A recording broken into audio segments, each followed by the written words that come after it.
नमस्कार। आज की हमारी इस कक्षा में आप सभी प्यारे प्यारे विद्यार्थियों का एक बार फिर से स्वागत है।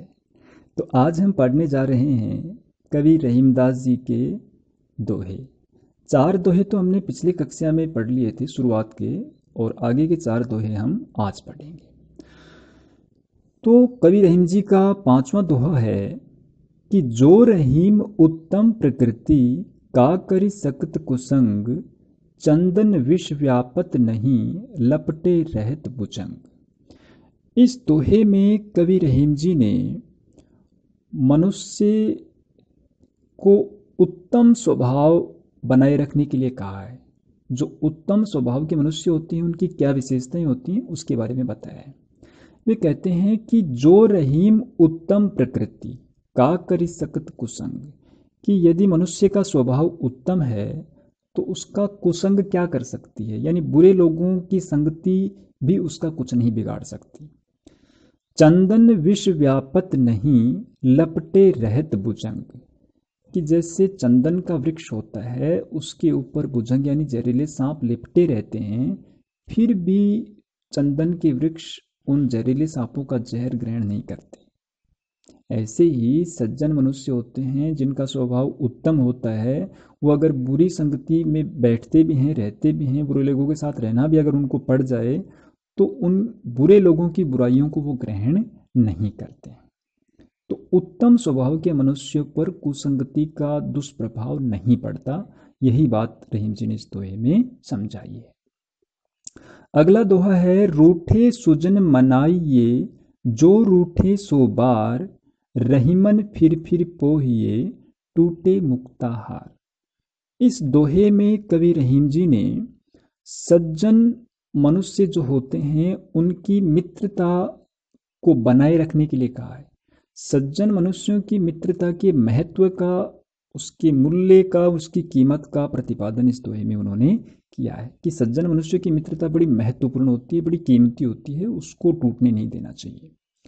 वे कहते हैं, रूठे सुजन मनाइये जो रूठे सो बार, कि अगर आपसे सज्जन मनुष्यों की मित्रता है और वे आपसे रूठ जाते हैं तो रूठने पर उनको ऐसे ही छोड़ नहीं देना चाहिए, उनकी मित्रता को तोड़ नहीं देना चाहिए, उनको बार बार मनाने का प्रयास करना चाहिए। रूठे सुजन मनाइए जो रूठे सो बार, अगर वो 100 बार भी रूठते हैं तो 100 बार उनको मनाने का प्रयास करना चाहिए, उनके साथ मित्रता को बनाए रखने का प्रयास करना चाहिए।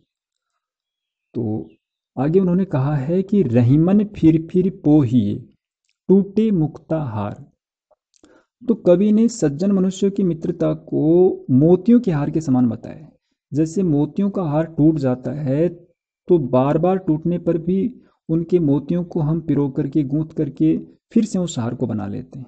ऐसे ही मनुष्य को सज्जन मनुष्य के साथ जो मित्रता होती है वो बार बार अगर टूटती है तो बार बार उसको जोड़ने का और अपने साथी सज्जन मनुष्यों को मनाने का प्रयास करना चाहिए।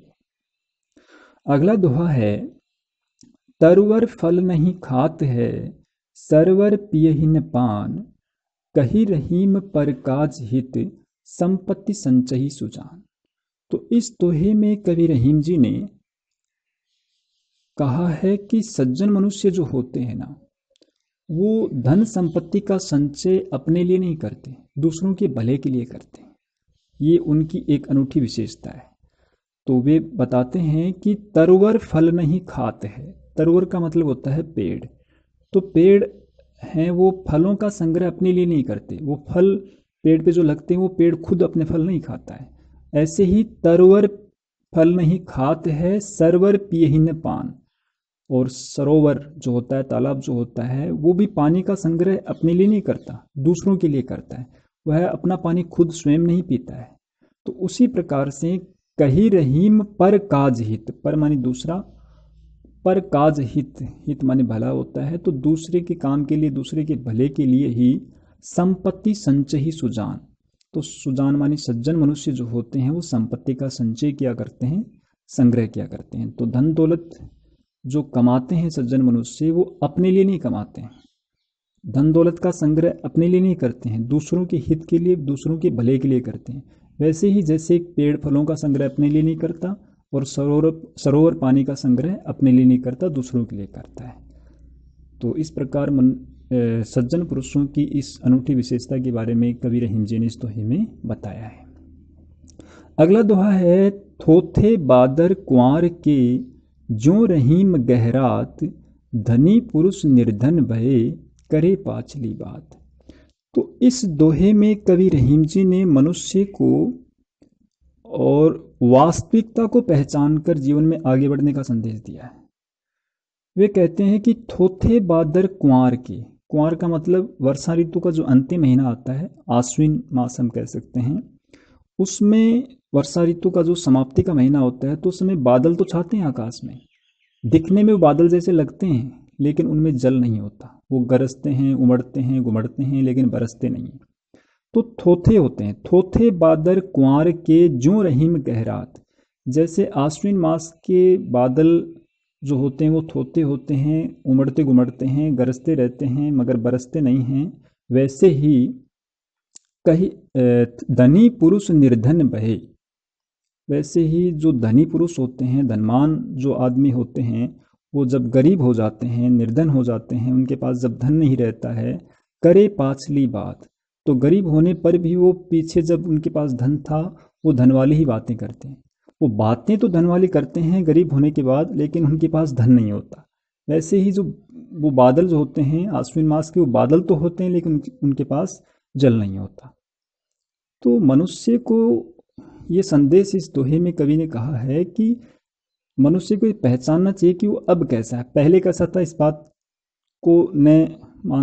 बात पे विचार न करते हुए अब कैसा है। यानी वर्तमान की सच्चाई जो है, वर्तमान की असलियत जो है, वास्तविकता जो है, उसको स्वीकार करके आगे बढ़ना चाहिए। अतीत में क्या थे क्या नहीं थे, इसके झूठे अहंकार में मनुष्य को नहीं पड़ना चाहिए। इस प्रकार का संदेश इस दोहे के माध्यम से कवि रहीम जी ने दिया है। तो अब हम इससे संबंधित कुछ प्रश्न देख लेते हैं। पहला प्रश्न यह बनता है, उत्तम स्वभाव वाले मनुष्य पर कुसंग का दुष्प्रभाव क्यों नहीं पड़ता। तो हमने पढ़ा था कि उत्तम स्वभाव है मनुष्य का, तो उसमें एक विवेक आ जाता है, एक समझ आ जाती है, वो अच्छे बुरे की पहचान उसको होने लगती है, तो वह बुरी बातों को ग्रहण नहीं करता है। बुरे लोगों के साथ रहना भी पड़े तो भी उनका उसके ऊपर कोई असर नहीं पड़ता है। अगला प्रश्न है, रहीम जी ने सज्जन व्यक्ति के रूठ जाने पर भी बार बार मनाने की बात क्यों कही है। तो इस दोहे में रहीम जी ने, हमने पढ़ा था, बताया है कि सज्जन मनुष्य की मित्रता बड़ी कीमती होती है, हमारे जीवन में पग पग पर बहुत काम आती है, तो उसकी मित्रता को बनाए रखने के लिए हमें ऐसा करना चाहिए। तीसरा प्रश्न है, सज्जन मनुष्य संपत्ति का संचय किस लिए करते हैं। दूसरों के भले के लिए करते हैं। पेड़ का और सरोवर का उदाहरण दिया, जैसे पेड़ फलों का संग्रह दूसरों के लिए करता है, तालाब पानी का संग्रह दूसरों के लिए करता है, ऐसे ही सज्जन मनुष्य धन संपत्ति का संचय दूसरों के लिए करते हैं। चौथा प्रश्न है, कवि रहीम ने क्वार मास के बादलों की तुलना किससे की है।